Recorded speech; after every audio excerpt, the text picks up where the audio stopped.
From the National Newsroom of the Canadian Press, I'm Karen Rebo. Day 2 of Donald Trump's criminal hush money trial will begin this morning in New York with a special hearing without the jury present.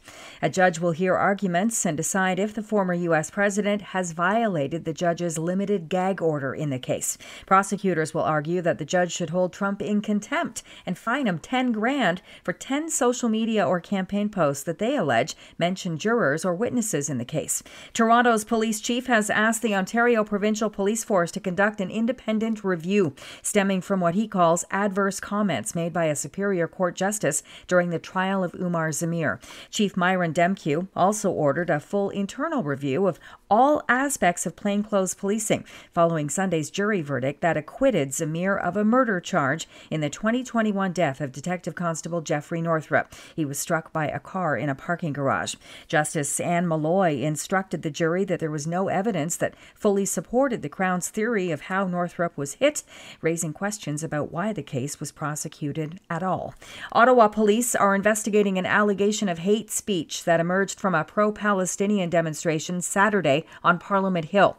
One video posted online includes the voice of a man praising the October 7th attack by Hamas militants that killed 1,200 people in Israel and triggered the Israel-Hamas war in Gaza. Chief Eric Stubbs says it can sometimes be difficult for officers to see and hear everything that happens in a crowd and to discern what constitutes a hate crime. I certainly had to listen a number of times before I was able to clearly understand exactly what the person said. Prime Minister Justin Trudeau and the opposition leaders have all condemned the glorification of the October attacks. Students at several college campuses around the U.S. are finding themselves between dueling protests over the Israel-Hamas war in Gaza. Reporter Lionel Moise says arrests were made yesterday in New York City. Tensions boiling over as pro-Palestinian protests spread to more college campuses from coast to coast. You have been warned by New York University to leave the area. Police in riot gear dismantling encampment at New York University, arresting multiple people accused of ignoring a deadline to disperse. Police and the school describing disorderly, disruptive, and antagonizing behavior that has interfered with the safety and security of our community.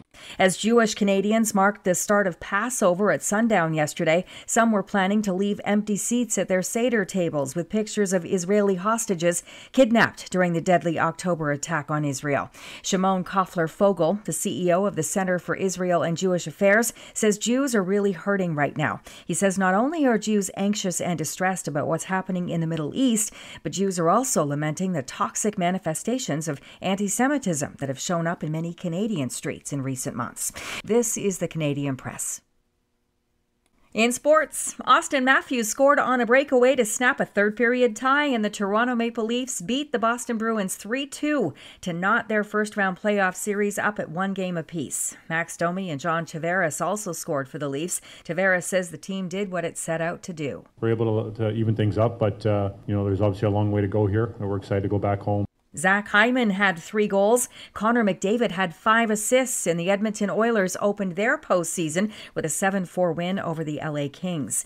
The Stanley Cup champion Vegas Golden Knights scored a 4-3 win over the Stars in Dallas, and Carolina beat the New York Islanders 5-3. In the NBA playoffs, Kitchener, Ontario's Jamal Murray sank a 15-foot step-back jumper at the buzzer to lift the Denver Nuggets to a comeback win over the LA Lakers. And Bo Bichette had a bases-clearing triple. Dalton Varsho hit a 2-run homer, and the Toronto Blue Jays beat the Royals 5-3 in Kansas City.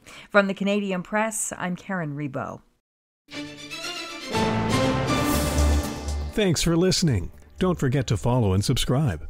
For more of today's top stories, visit thecanadianpressnews.ca.